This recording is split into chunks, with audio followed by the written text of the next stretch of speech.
Hi, everyone. Welcome to Daily Flash. I'm Matt Doolittle in for Mitch English. Yes, Mitch has the day off. He will be back with us shortly. He's been living it up in Nashville, Tennessee. I can't wait to hear the stories. There's always a story when you go on a trip with him. Very for the rest true. of me. Yes. So they just sent up the 6th rocket for SpaceX's Starship program, Yes. which has taken us back to the moon. Incredible. The last time when we shot this up in Texas, they were able to grab it with the chopsticks, and this time, yesterday, we were watching it live on TV. As it's going up, they're having a problem with the landing pad, so they launched it. They just had it go slowly into the water. How surprised were those fish when something that big just dumps into the water? And the main thing I was like, do they go retrieve it? They're like, well, they got to go find it. I'm like, how do you go get something like that out of the water? Because they're worried about foreign entities getting it. Yes. Because it's all this, technology and everything. Of course. But you're sitting there as a fish going, what is this? I know, right? Like, Yeah. this giant rocket with those 32 engines just going into the water. Right. I just got used to like all these boats and everything, and now we got a rocket to deal But with. it is an amazing feat what they're doing with Yeah. that program, and the speed at which they are doing it. It is so quickly how much they're like, okay, we have this one, it didn't work so well, this one worked. Yeah. When they did that the first time, though, when they caught the Starship booster with was this, insane. I have a feeling the engineers were like, I can't believe that worked.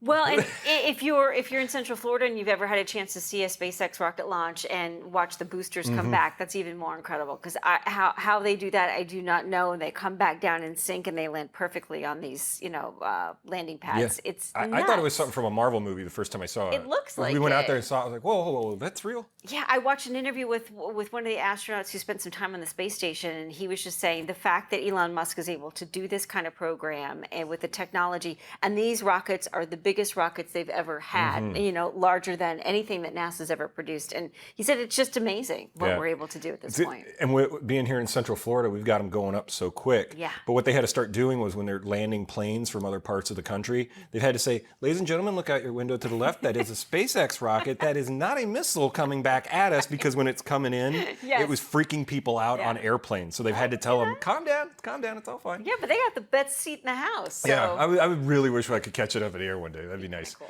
yeah. All right, well, they say fake it until you make it, right? That might work for Hollywood, but not for nursing. No. A Virginia woman was just arrested after she was caught posing as a nurse. 44-year-old Amanda Lee Ann Porter cared for roughly 60 patients at a hospital in California and collected 2 paychecks before staff realized she's not who she said she was. Come on. The hospital says they fired the fraudster for impersonating another nurse and using her credentials to collect a paycheck. The LA County District Attorney has charged Porter with 3 felonies, and police say during their investigation they found out this wasn't the first time Porter was found out. Detectives believe Porter was hired by another hospital using false identities.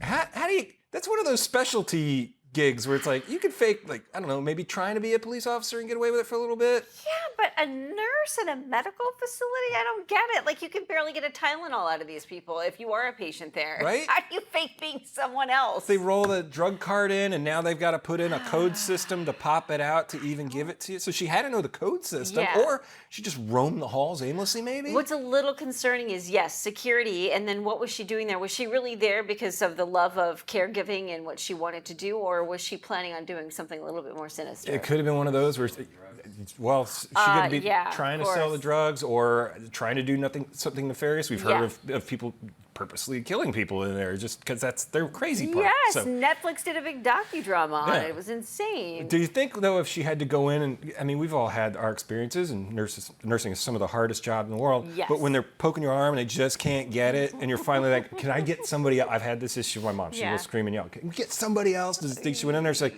whoops, sorry, I'm having a bad day. I got the shakes. Yeah, well, and then there's also, you feel for them because they're training. Yeah.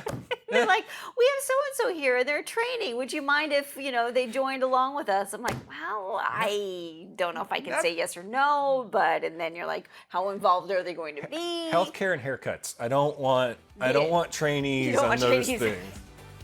Stay with us, still more to come here on Daily Flash. We've got the holiday gift guides to help you with all your holiday shopping. Don't go anywhere. We're back right after this.